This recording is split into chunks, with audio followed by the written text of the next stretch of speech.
I'm Betty Dowe, and I'd like to share with you Strokes of Love Rosemaling tips and hints. You can get these on my website, Rosemaling by BettyDowe.com. Why am I doing this? Well, I love teaching and sharing Rosemaling. This year, enjoyed the sharing on Facebook.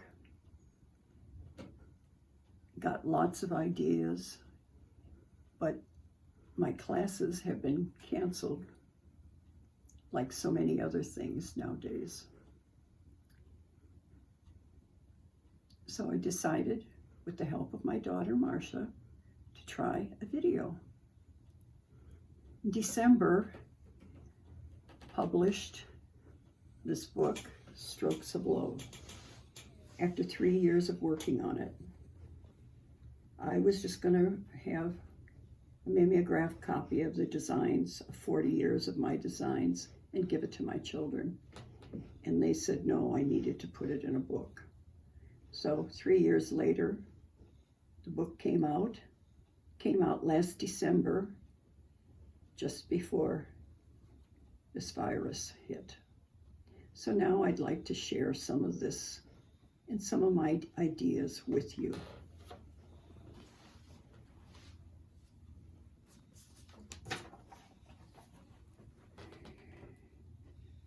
I started painting in 1978 in Decorah, Iowa, where I lived for 20 years. And then 2 years later, I started teaching.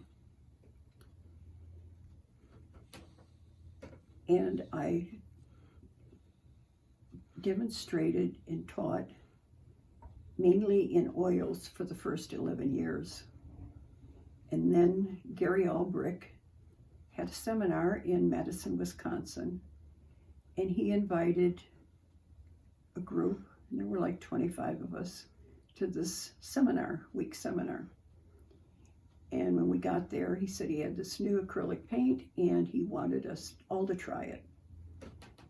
I wasn't too happy with the idea, but he asked all of us to try one piece. I tried one piece and I finished all 5 of the pieces and was very pleased. After that, the next year, I taught 2 classes a week in oils and 2 classes in acrylics. And at the end of the year, went strictly acrylics because of my allergy.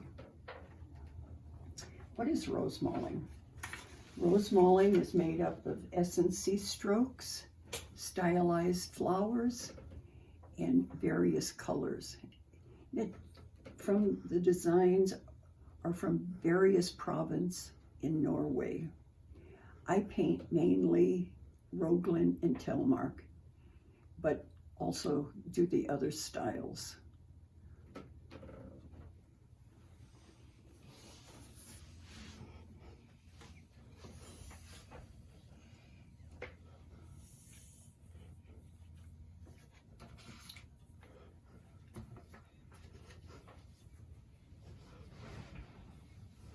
There's some designs here that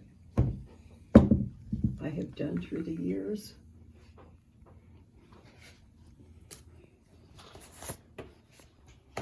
Here are a few pictures of designs. These are trunks. When I had been painting 2 years, and my daughter was getting married, and Gary Albrick said, you are doing a dowry trunk for her, aren't you? And I said, the largest thing I've done is a 16-inch plate. I don't think so. And he says, you have to. So I went to Madison, Don and I went to Madison, and he had a trunk that was already backgrounded. And he showed me a bunch of patterns and said, you know, you can take those parts of the different patterns and design your own. So we took the trunk home. In the month of August, I painted on the trunk for her September wedding. And that was my first trunk. I've done one for each one of the children since. This one down here was done for my son. This one I did, this is a smaller trunk, and I did in 1985 for Nordic Fest.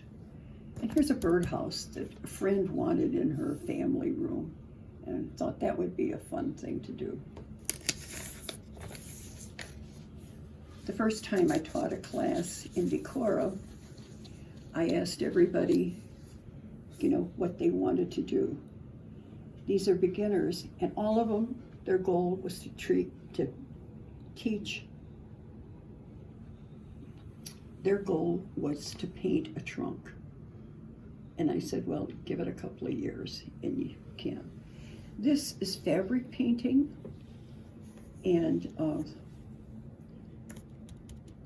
this is a quilt that my church circle did. I got permission from Gary Albrecht to use his design from his book and put that on patches. Did that in the Jo Sonia acrylics.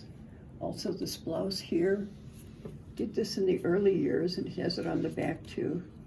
Wash it, throw it in the dryer, and put it back on. The blouse is about to wear out, but the painting still is good. This is a t-shirt here that I've got on.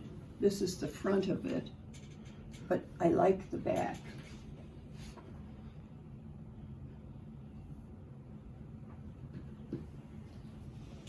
So I always do the back when I'm doing fabric painting too, blouses and t-shirts.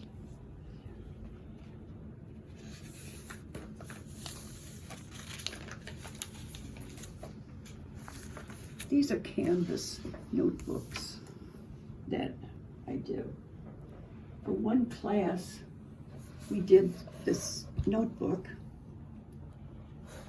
But first, before we did the design on the notebook,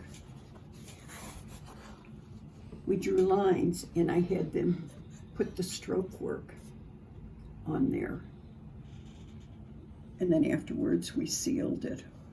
But then this was the project, was doing the notebook. Done quite a few canvas notebooks. And then here's a plate. Have done a lot of wedding plates and birth plates.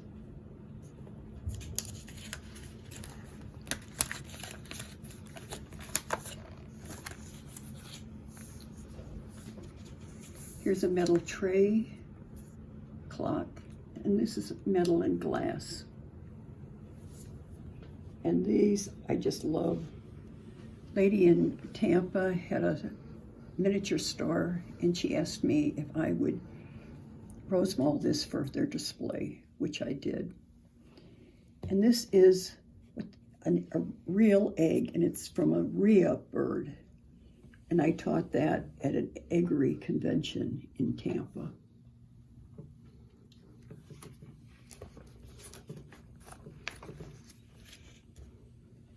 Here's a clock, light switches.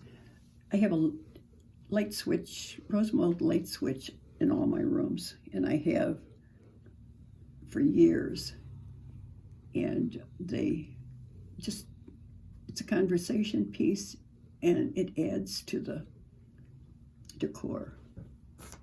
And then the sconces and spoons.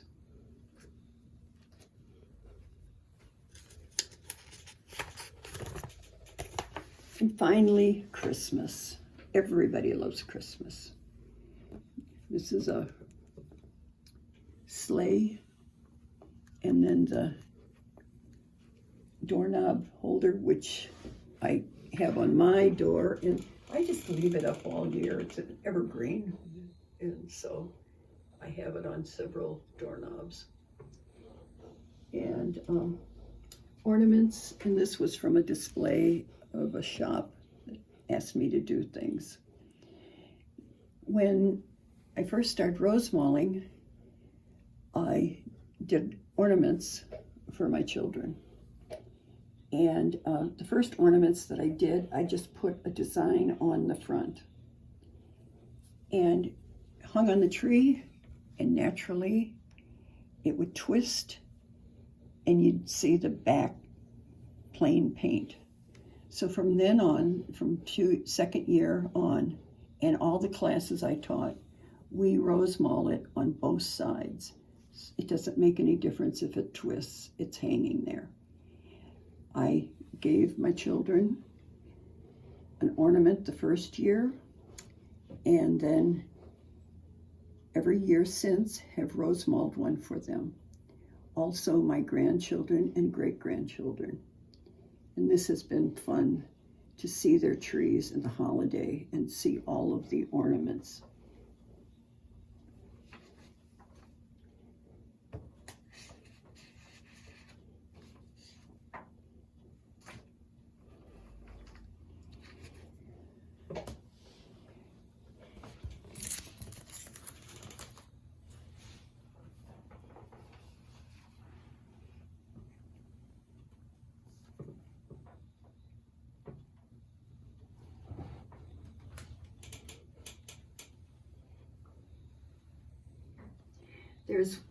We're taking this from videoing this from my studio. At the far end there is a quilt hanging, and which I'm just very thrilled and proud of. I was president of Florida Suncoast Decorative Artists for 2 years and very active in other things in the area there. And when we moved from Florida to Minnesota, they gave me this as a going away gift.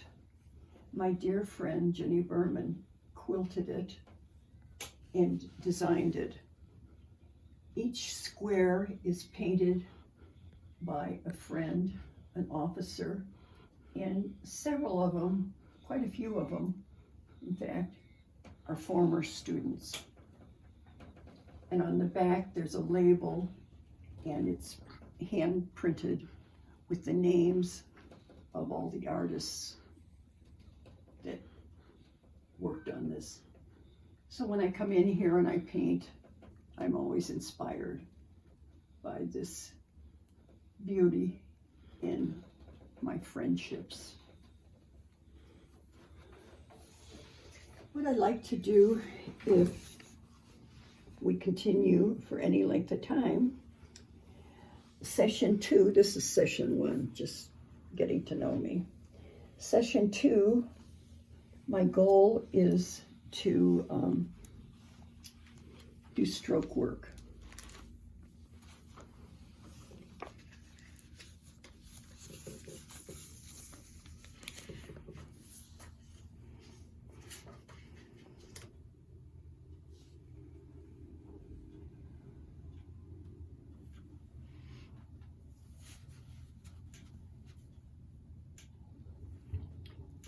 And learning to transfer a pattern and then demonstrating using the strokes, because it's all made up of C strokes and S strokes. You put them together. The S stroke is the outside of the tulip, and the C is the center, and your flowers are C strokes. Learning to use the various brushes. I use a filbert for these, and I use liner brush for this. So I'd like to cover that, and then using the book, or you can use anything you want, show how you put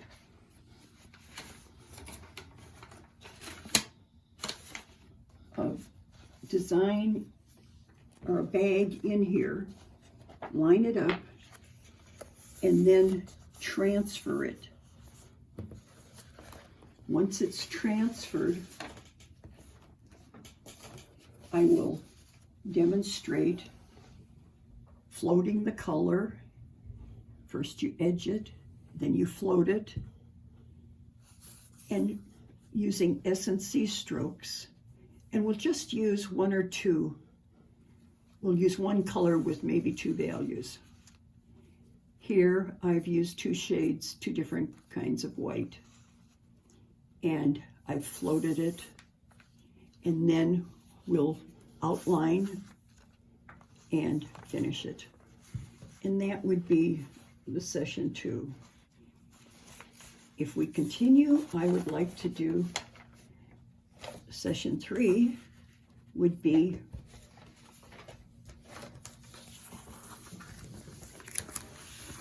the leaves, flowers,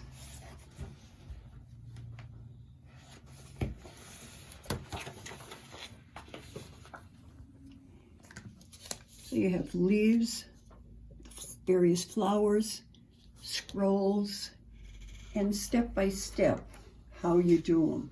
I have this in my book with a worksheet that goes with it. But I would like to touch upon, that. This is a Telmark design on the book.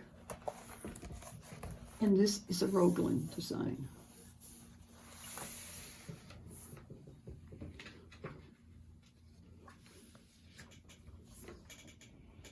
Then, session 4, I'd like to touch upon fabric painting.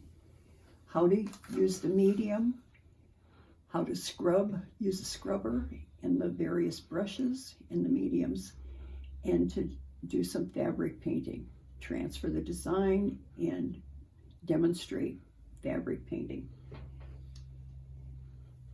And then session 5, I would like to demonstrate painting on glass, how to prep it, what strokes. And when I paint on glass, this is usually freehand, unless it's a flat ornament. But I usually teach this after some time of stroke work and classes. It isn't something that you do right away. But once you've done and practiced your stroke work and knows what the root is and how each thing goes to the root, then you can do more freestyle. And so that's what we do.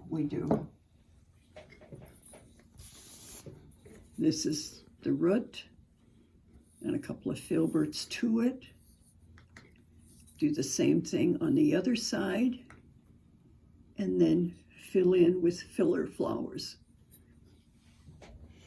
I think this is my favorite glass though. That one I did probably 15, 20 years ago. And it still looks like new. And about every month I rinse it in soapy water and then rinse it clear water and then pat dry. And it's something that I thoroughly enjoy, and especially being blue. Blue happens to be my favorite color.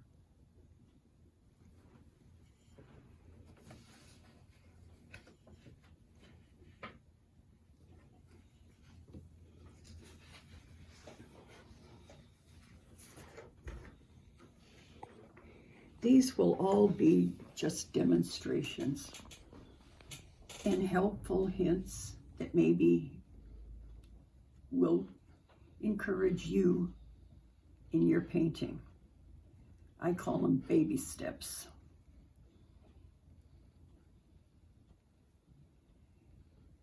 We know that there's classes in Zooming, and who knows, maybe a Zoom class is in the future. I Zoomed for the first time this year.